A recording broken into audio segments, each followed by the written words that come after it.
Hello everyone, this is Ahmed Hassan, AI Product Manager at Adasight.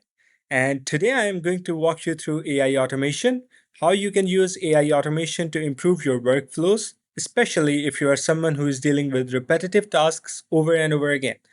So over the past few months, I have worked with different product and data teams. And one thing that I realized is that most of the time goes into repetitive tasks. For example, your company is launching a new product or a feature, and all of a sudden you have to go through the whole checklist again. You have to identify which events you need to track, how will they get tracked, and which reports need to be sent to the stakeholders. And honestly, this happens every single time. So this was the time I started thinking that why don't we use AI to automate this whole process?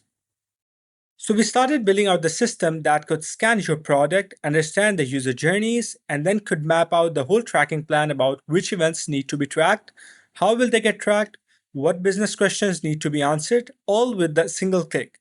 Let's move over to the screen to understand how this all works. So this is the landing page for our product compass. Now let's suppose that your team has launched a new feature on a certain page.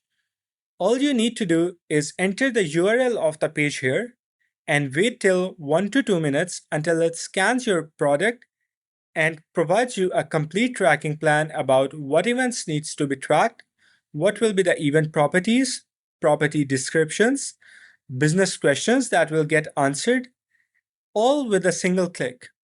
Now let's understand how this all works in the backend. So this is the make workflow we have. We have the webhook module as the first trigger. What it does is basically collects the URL being entered on the mail landing page and passes that URL to a tool, ScrapingBee. ScrapingBee then scraps the real-time content on that page and passes the scrapped content to OpenAI.